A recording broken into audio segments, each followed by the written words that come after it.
Olá, seja bem-vindo a mais um Folha da Região Entrevista. No programa de hoje nós vamos receber aqui nos estúdios da TV Araçatuba o deputado estadual Coronel Álvaro Camilo, que é da sigla do PSD. Seja bem-vindo, deputado. Eu que agradeço. Um abraço a todos aqui da região de Araçatuba. Deputado, o que te trouxe até Araçatuba? Tem alguma novidade para nos contar? Qual que é a sua agenda política por aqui? Nós estamos agora vindo para ouvir, na realidade, né? Eu venho aqui para conhecer os problemas, gosto da região de Araçatuba, tenho um carinho especial por aqui. Já quando eu estava no comando geral da instituição, nós trouxemos o CPI, né? O comando de área de novo para cá, para Araçatuba, instalamos a base da aeronave. Então a ideia é ouvir os policiais, né? Nesse primeiro mandato que estamos na Assembleia Legislativa, meu trabalho foi focado em cima da família policial militar, mesmo porque eu comandei a instituição por 3 anos. E agora vim para ouvir os prefeitos, ouvir os vereadores, né? Ver o que a gente pode ajudar a região, aquilo que a gente pode dar uma mão aí, principalmente nesse momento aí mais difícil que a gente passa aí pelo Brasil, né? Pela nossa economia, nossa área política aí tá num momento difícil. Deputado, o senhor é defensor da Polícia Militar, onde já foi comandante-geral. Como o senhor avalia o tratamento que é dado a essa classe atualmente pelo Estado? Olha, a segurança evolui muito no estado de São Paulo, mas eu acho que com relação aos policiais, e essa foi uma política de comando na época da valorização do policial, isso precisa melhorar. A pujança do estado de São Paulo, ela precisa entender um pouco melhor, né, os governantes, né, principalmente o nosso governador do estado, da importância do reconhecimento do policial militar e da área de segurança, do policial civil. Sem segurança, as outras áreas não funcionam, né? Ou seja, não há espaço para o poder público agir, né? Às vezes, onde não há segurança, o professor não consegue dar aula direito, né? A ambulância não consegue, numa comunidade, atender aí a uma solicitação. A área social tem dificuldade, às vezes, para agir. E sabemos que num ambiente onde há segurança, onde há uma ordem melhor, tudo isso flui melhor e todos acabam tendo uma qualidade de vida melhor. Apesar de que no interior, de uma maneira geral, e aqui também está muito bem, o trabalho que a polícia tem feito aqui, com o comandante da área, com os policiais daqui, ele tem sido um bom trabalho. Os índices aqui, eles estão num patamar assim, muito reduzidos em relação a outras áreas do estado. Sabemos que tem que melhorar bastante. Mas voltando à pergunta inicial, né, eu acho que o nosso governador vai reconhecer ainda esse ano, né, e os outros anos aí um pouquinho mais o valor do nosso policial, e isso implica inclusive em reconhecimento financeiro. Bom, já que nós estamos falando de segurança, como que o senhor avalia a situação da segurança atualmente no estado de São Paulo? A segurança no estado de São Paulo, ela não está ruim assim como todo mundo imagina, né? Nem 8 nem 80, ela não está boa, mas também não está ruim. Os indicadores de criminalidade de São Paulo são os menores do Brasil. Hoje chegamos a 9 homicídios por 100 mil habitantes, né? Ou seja, uma redução em 10 anos aí de 72%. Só que isso não se reflete na sensação. A sensação ainda é muito ruim, porque alguns crimes, principalmente o de roubo, né? E infelizmente nem o interior do estado está livre disso, né? Isso tem aumentado.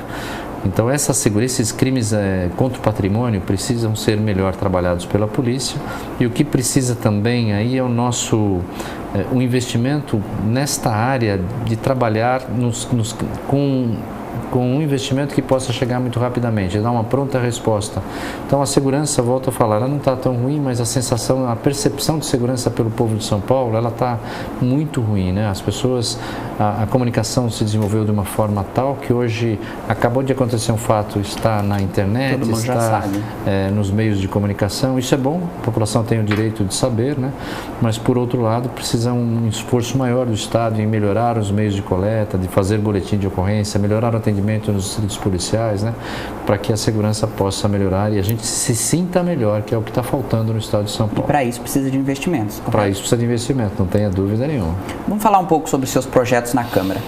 O senhor lançou recentemente a Frente Parlamentar da Família, Cidadania e Cultura. Qual que é o objetivo desse movimento? Então, dentro da Assembleia Legislativa, a gente assumiu a liderança do PSD, a liderança do partido. Isso é importante porque os líderes sentam para discutir o que vai ser votado ou não.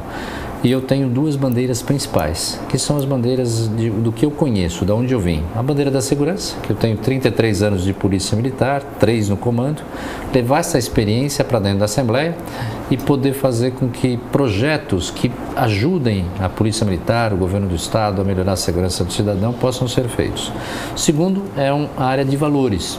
Eu acredito que os nossos valores precisam ser melhores trabalhados na sociedade. Valores éticos, valores morais, de exercício de cidadania, né?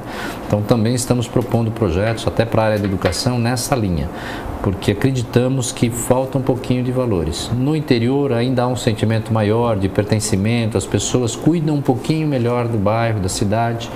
Nas grandes cidades isso vai se perdendo, as pessoas praticamente cuidam só do seu portão para dentro. Sim.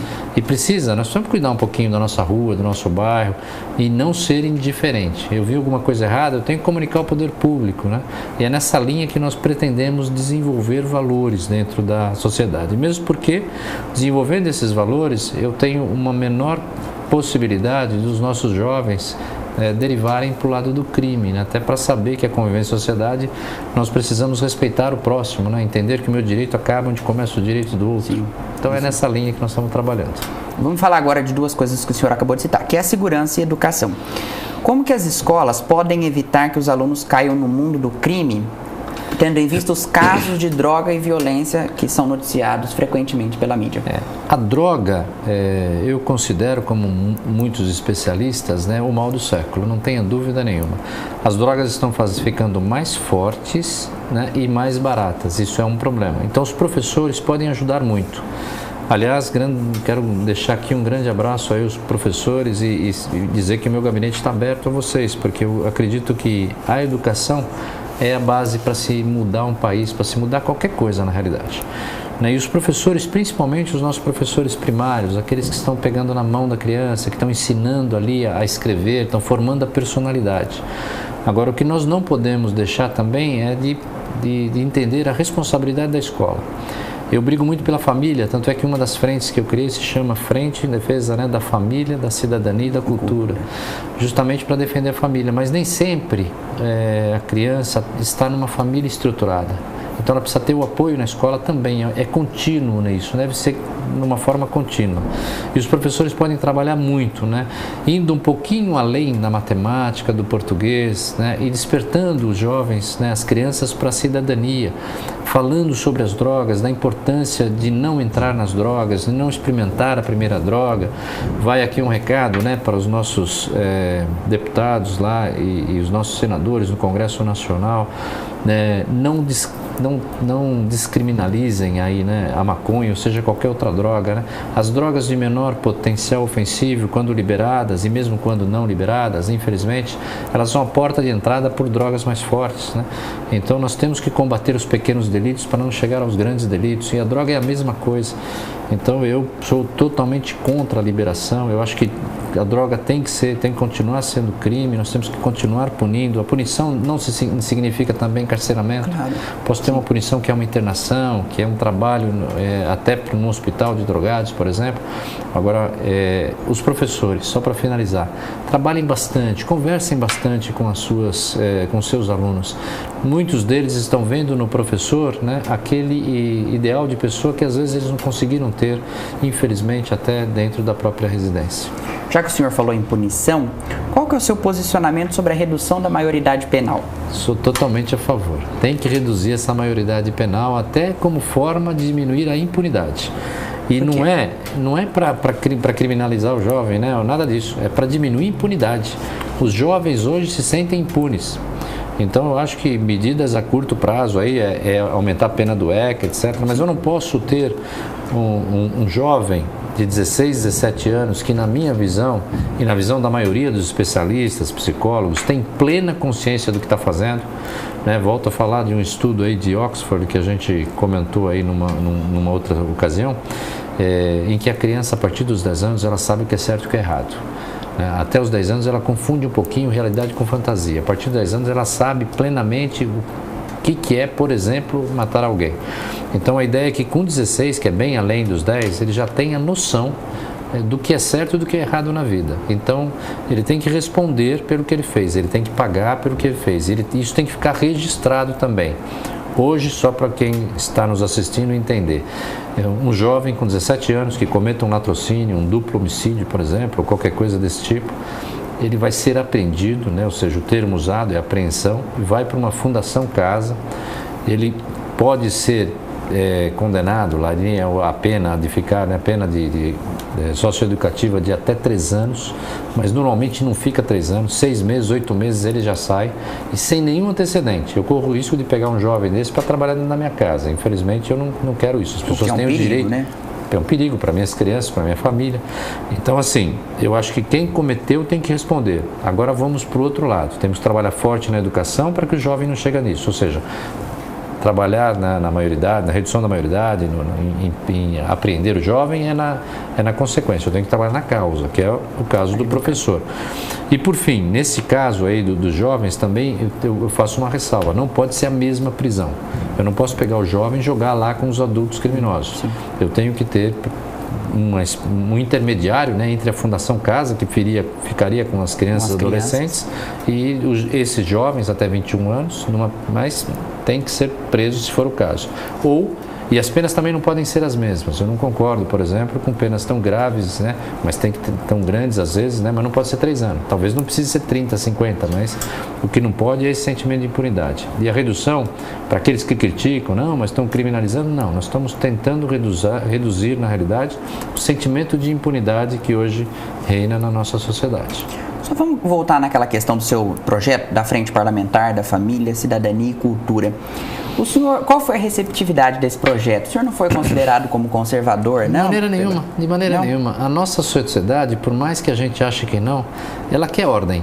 Claro. Ela quer ordem, porque a gente sabe que eu quero chegar, por exemplo, num jogo de futebol e sentar na cadeira que eu paguei. Né? Eu quero comprar, né, 1.000 tijolos e receber os 1.000, não 999. E do Estado também, eu quero receber de volta aí as coisas. Nós queremos a coisa certa, isso é ordem. E é isso que prega a minha frente. Ou seja, é o exercício da cidadania. Saber que eu tenho direitos, né, e a forma de cobrá-los, como cobrar o poder público, e o inverso também é verdadeiro, saber que eu tenho também deveres. Né? O aluno ele tem direito à escola, mas ele tem o dever de estudar. Né?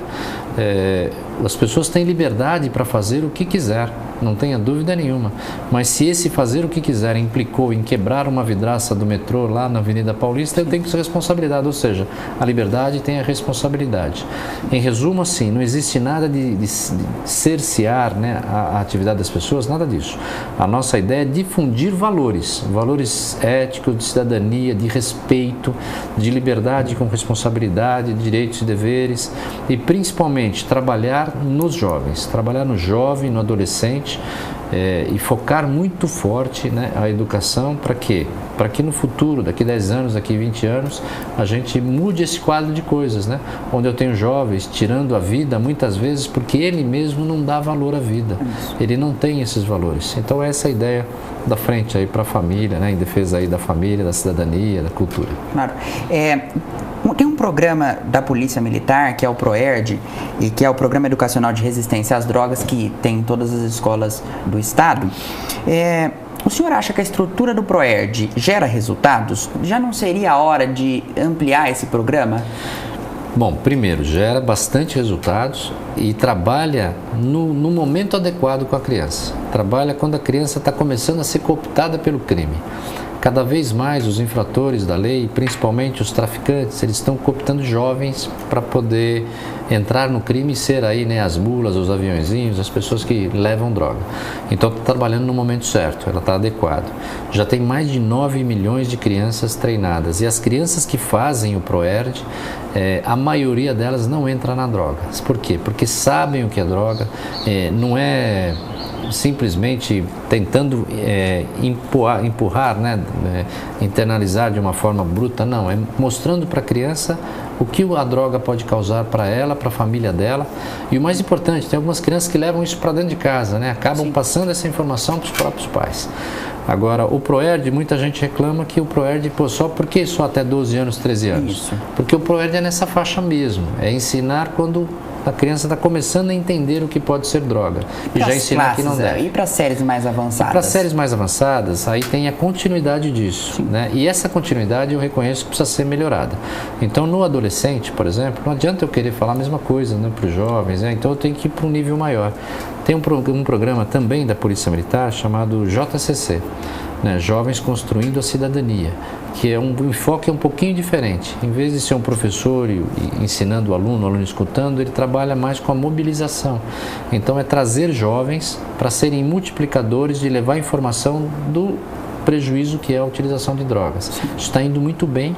Esses jovens, eles trabalham com os outros jovens e isso tem dado um resultado. Esse programa ainda ele está um pouquinho mais fraco do que o ProERD, mas a ideia é que ele tome fôlego no estado todo, junto, né, o JCC, o ProERD, a Ronda Escolar, também esses trabalhos da polícia devem levar a uma situação melhor. E mais ainda, depois na fase adulta, estamos trabalhando muito forte. Eu sou um defensor assim ferrenho, né, com muita veemência da polícia comunitária, porque a polícia comunitária é o que vai resolver o problema da segurança, ou seja, o cidadão trabalhando junto com a polícia ou junto com o poder público sempre constrói soluções melhores. E a ideia na fase adulta, depois, então temos o ProERD e o JCC, e na fase adulta a participação comunitária, né, incentivar os nossos adultos, né, e eu tenho uma experiência para contar aqui para todos. Eu fui para o Japão aprender polícia comunitária em 2009. O Japão tem 290 mil policiais mais ou menos e 2 milhões de voluntários. Pessoas que pegam o seu próprio carro, coloca lá põe um colete da polícia, um rádio da polícia, mas não são policiais e não ganham nada para isso. Nossa. Combinam entre eles durante a semana, uma vez cada um por dia sai patrulhar e comunica a polícia dos problemas. Então o espírito comunitário é muito forte. Então a ideia aqui é que trabalhe nessa participação, e a forma aqui no Brasil e aqui em São Paulo principalmente, que deu muito certo, são os CONSEGs, os Conselhos Comunitários de Segurança. Isso permite, é uma voz lá do poder público, né? Normalmente está o oficial da polícia, né? Está lá o delegado de polícia sentando com a comunidade, ouvindo a comunidade para poder resolver os problemas da região, né? E hoje esses CONSEGs têm agregado valor, inclusive. Normalmente vem alguém da prefeitura, vem alguém da área de engenharia de tráfego, então isso está cada vez ficando melhor. Mas eu reconheço que essas duas fases, elas precisam ser melhoradas, né? Vamos falar agora um pouco sobre política? Vamos lá. Na eleição de 2014, o PSD apoiou o Paulo Scaff, do PMDB, para governador. Sim. E atualmente, qual que é a posição do seu partido diante do governo do Alckmin, que é a do PSDB? O Alckmin, na realidade, hoje o governador Alckmin, que faz um bom trabalho, hoje nós somos da base que a gente se declara independente na Assembleia Legislativa, a base independente. Mas nós temos que reconhecer que temos que trabalhar junto com o governo do Estado, né?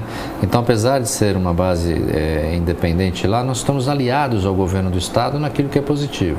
Como os projetos que vêm do governo do Estado são bons projetos, né? A maioria deles nós estamos ajudando o governo do Estado, estamos trabalhando alinhado com o governo do Estado. Isso do PSD de uma maneira geral. E eu, particularmente, né, tenho vamos dizer assim, um relacionamento melhor até com isso, com o governo, né? Porque eu fui comandante da Polícia Militar, né? Convidado pelo Geraldo Alckmin, né? Que é uma pessoa que realmente faz acontecer, uma pessoa que está ajudando, e nós estamos trabalhando junto com o governo do Estado para melhorar os projetos de governo, que a maioria dos projetos votados na Assembleia Legislativa de São Paulo são projetos do Executivo, e para ajudar aí o interior do Estado todo, né, os prefeitos, as prefeituras a melhorarem, no meu caso, pela área de segurança. Então eu diria assim, nós somos da base aliada lá do governo, né? Mas se precisar votar contra em algum projeto que a gente não concorde, vai votar como em algum momento já aconteceu. Bom, se no Estado o senhor admira o trabalho do Alckmin e, se necessário, quando não gosta, vota contra, no âmbito nacional, como você avalia o governo da presidente Dilma? Olha, o governo da área federal, ele não vai bem. Né? Ele não vai bem, começou, na minha visão, com uma crise econômica, né? Ele se perdeu um pouquinho a mão e volta, na minha visão, né, o administrador público, ele de vez em quando ele toma e tem que tomar decisões que são impopulares. para o bem da sua prefeitura, para o bem do seu estado, para o bem do seu país. Isso não foi feito. Não foi feito e deu problemas e reflexos na política, né? Quando eu venho e incentivo o consumo de energia elétrica dizendo que está sobrando, quando eu venho e não aumento a gasolina e deveria ter aumentado, quando na área do estado eu venho e não falo de fazer racionamento de água quando é preciso, eu deixei de tomar medidas que precisavam ser tomadas no tempo adequado. Isso tem reflexo.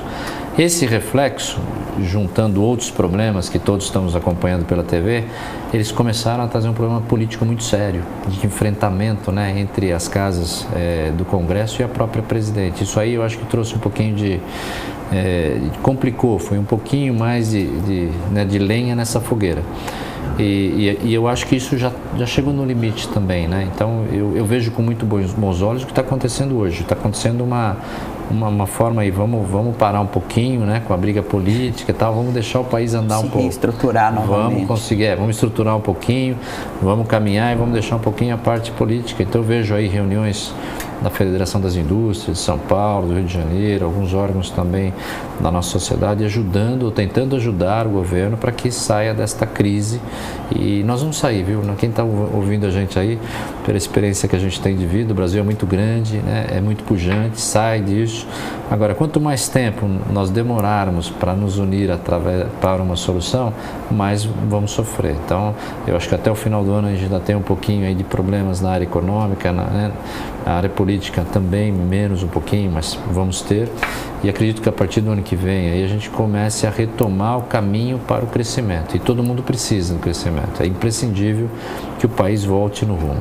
Você acha que então o fim dessa crise vem a médio, longo ou curto prazo? A médio prazo. Né? Curto prazo não dá, porque junto com a crise econômica veio a crise política. E essas duas juntas, né, política e econômica, trouxe o que é pior, né, para o caso do Brasil, que é a falta de credibilidade, né?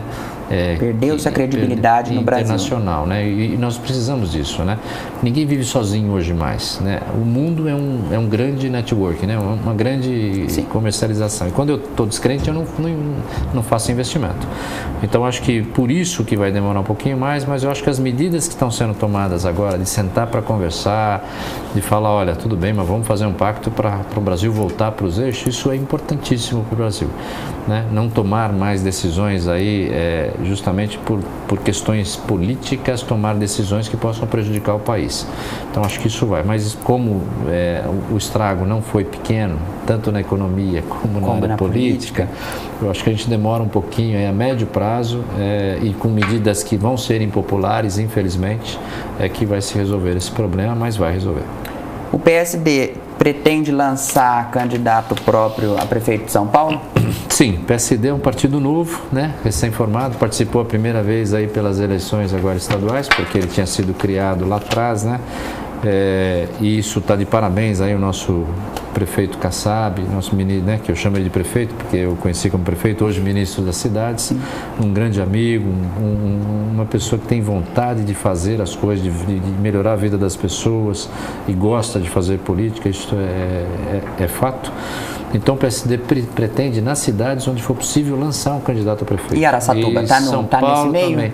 Araçatuba eu estou ouvindo aqui agora todo mundo para ver, estou conversando com o Barreto aí, que é um grande amigo nosso aí do partido, para ver quais são as expectativas locais. E aí a gente leva para o partido e discute.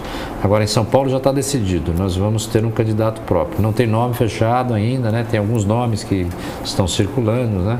Mas não tem ainda um candidato fechado. Mas o que está fechado é que teremos candidato do próprio partido em São Paulo, aí, concorrendo às eleições municipais.